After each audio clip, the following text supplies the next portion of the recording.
सिजावल मां ख़बर शामिल क्यों था। इम्तियाज़ मेमण जी रिपोर्ट मुताबिक़ त जीए सिंध क़ौमी पार्टी जे चेयरमैन नवाज़ ख़ान ज़ौहर जी घरवारी ज़ुलेखा ज़ौहर जो टीजो सिंध हाउस ते थी गुज़रियो। उन मौक़े ते मुख़्तलिफ़ शख़्सियतनि पहुची दुआ घुरी तज़ियत कई ऐं टीजे में शिरकत कई। जनमी जस्कम अॻवाणो डॉक्टर न्याज़ कालाणी, रवादारी तहरीक जो अॻवाणो पुनल सारियो, क़ौमी पार्टी जो मोहम्मद अली खुश्क, एडवोकेट गुलाम नबी चांडियो, नसरत हुसैन चांडियो, सूफ़ी हाजन गुल, शाइर आज़ाद शहर, सिंध कल्चर फोरम जो चेयरमैन सादिक उलाको, ज़िले कौंसल सिजावल जो वाइस चेयरमैन राजा रमीज़ुल हक ज़ौहर, सहाफ़ी वली नारे जो, अमानुल्लाह नारे जो, प्रेस क्लब सदर सचल शोरानी आकाश ज़ौहर, अशरफ चांडियो, सीनियर कौम परस्त अॻवान उस्ताद मोहम्मद रामून, समाजी कारकुन खुदाबख्श कुलाशारी, सहाफ़ी कादिर मोले पोटरो, Ghulam Nabi जलालानी, PP ladies wing जे अॻवान परवीन लगारी, STP जे अॻवान गनी मला, टाउन कमेटी बठोरो जो चेयरमैन गुलाम अली ख्वाजा,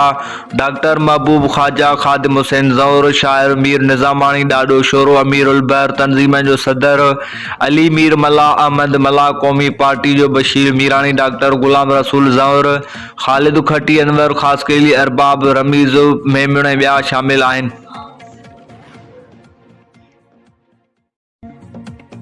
सिजावल मां ख़बर शामिल क्यों था। इम्तियाज़ मेमण जी रिपोर्ट मुताबिक़ त 1 जून 2024 यूनिवर्सिटियुनि ऐं बोर्डनि जे सूबाई वज़ीर मोहम्मद अली ख़ान मलकानी चयो आहे त सिंध हुकूमत सिजावल ज़िले जे तमीर ऐं तरक़ी लाइ भरपूर कोशिशूं करे रही आहे। हिन चयो त असां सभिनी खे गॾिजी ज़िले जी तरक़ी लाइ समूरा वसीला कुतिब आणींदे पंहिंजो भरपूर किरदारु अदा करणो पवंदो त जीअं ज़िले जे इंफ्रास्ट्रक्चर खे बहितर करण समेत हितां जे माण्हुनि खे रोज़गार फराहम करे अवाम जी मुआइशी हालत खे बहितर बणाए सघिजे। अहिड़नि ख़्यालनि जो इज़हार हिन सिजावल ज़िले में हलंदड़ मुकमल तरक़ियाती मनसूबनि जो जाइज़ो वठण बाबति दरबार हाल में हिकु अहम इजलास जी सदारत कंदे कयो। इजलास में MPAs हेर सऊ रियाना लगारी, चेयरमैन ज़िला council Danish Malkani, deputy commissioner Zahid Hussain Rind, SSP doctor Abdul Khaliq Pirzado ऐं ॿियनि लाॻापियल ऑफिसरनि शिरकत कई। उन मौक़े ते सूबाई वज़ीर मोहम्मद अली ख़ान मलकानी ज़िले जे समूरनि ऑफिसरनि खे हिदायत कई त अवाम जा मसइला बिना कंहिं फ़र्क़ जे तरजीह बुनियादनि ते हल कया वञनि। हिन डिप्टी कमिश्नर समेत समूरनि असिस्टेंट कमिश्नरनि खे हिदायत कई त ज़िले में हलंदड़ तरक़ियाती मनसूबनि जी मॉनिटरिंग खे यकीनी बणाए वञे। सूबाई वज़ीर चयो त जिन मनसूबनि लाइ रक़म अदा कई वई आहे उन्हनि ते हर सूरत में कमु कयो वञे। ॿी सूरत में मुलविस ऑफिसरनि ऐं ठेकेदारनि ख़िलाफ़ केस एंटी करप्शन ॾांहुं मोकिलियो वेंदो। हिन highway, public health, engineering, education workers, buildings ऐं ॿियनि खातनि जे ऑफिसरनि खे हिदायत कई त हू पंहिंजे लाॻापियल मनसूबनि जी तफ़सीली रिपोर्ट जल्द पेश कनि त जीअं उन्हनि जो जाइज़ो वठी सघिजे। मटियारी मां ख़बर शामिल क्यों था। अज़ीज़ गुल ख़ैबर जी रिपोर्ट मुताबिक़ त एंटी नारकोटिक्स इंस्पेक्टर समेत 7 एहलकारनि मथां मुबीना रिश्वत वठण जो इल्ज़ाम।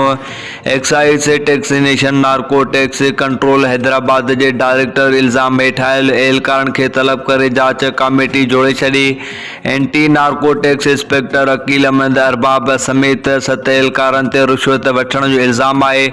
एक्साइज़ खातो DDO ज़ाहिद हुसैन हिंगरो, ATO अख्तर हुसैन सुमरो जी अॻवानी में जांच कमेटी जोड़े 3 ॾींहंनि में रिपोर्ट जमा कराइण जो हुकुम जारी कयो वियो। इल्ज़ाम हेठि आयल पुलिस एहलकारनि में इंस्पेक्टर अकील अहमद अरबाब, अहमद अली ॾेथो, गुलाम अली सोलंगी, अला बचायो काका, धणी बश्क मंगरियो, अता मोहम्मद संगरासी, मियां बख्श अरबाब शामिल आहिनि। ज़रियनि मूजिबि इल्ज़ाम हेठि आयल एहलकारनि मुंशियात फ़रोशनि खां घुरी रिश्वत वठी खेनि आज़ादु कयो हुयो। ब्रेकिंग न्यूज़ आहे अवां सां शेयर कयूं पिया। चूंद के भरिसां बाबू छन मोरी ते फजर महिल 5 बजे उठ गाॾीअ मज़दा में टकर जे नतीजे में हिकु ॼणो फ़ौत, हिकु ॼणो ज़ख़्मी। नवाबशाह अस्पताल में दाख़िल, फ़ौत थियल हिकु ॼणो ऐं हिकु ॼणो ज़ख़्मी हालाणी जा चांग ॿुधाया वञनि था। उठ गाॾी वारा रिंद बिरादरी जा मक़सूद रिंद जा ॿुधाया वञनि था। जेके ज़ख़्मी आहिनि नवाबशाह हॉस्पिटल में आहिनि, जंहिंजा नाला ही आहिनि सामाणू ख़ान रिंद, रफ़ीक हुसैन रिंद, ब्रेकिंग न्यूज़ आहे अवां सां शेयर कयूं पिया। चूंद के भरिसां बाबू छन मोरी ते फजर महिल 5 बजे उठ गाॾीअ मज़दा में टकर जे नतीजे में हिकु ॼणो थॾे ते फ़ौत, हिकु ॼणो ज़ख़्मी। नवाबशाह अस्पताल में दाख़िल फ़ौत थियल हिकु ॼणो ज़ख़्मी। हालाणी जा चांग ॿुधाया वञनि पिया। उठ गाॾी वारा रिंद बिरादरी जा मक़सूदो रिंद जा ॿुधाया वञनि था। जेके ज़ख़्मी आहिनि नवाबशाह हॉस्पिटल में आहिनि, जंहिंजा नाला हीअ आहिनि: सामाणू ख़ान रिंद, रफ़ीक हुसैन रिंद।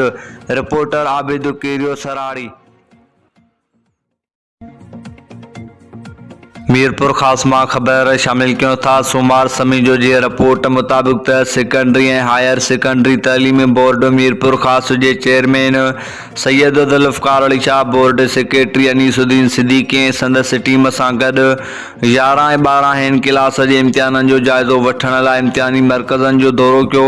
होॾां Miskeen Jan Khan Khoso government higher secondary school Nagarparkar समेत थर जे ॿियनि इम्तिहानी मर्कज़नि जो दौरो कयो ऐं उस्तादनि ऐं खे हिदायत कई त कंहिं बि क़िस्म जी कोताही बर्दाश्त न कई वेंदी।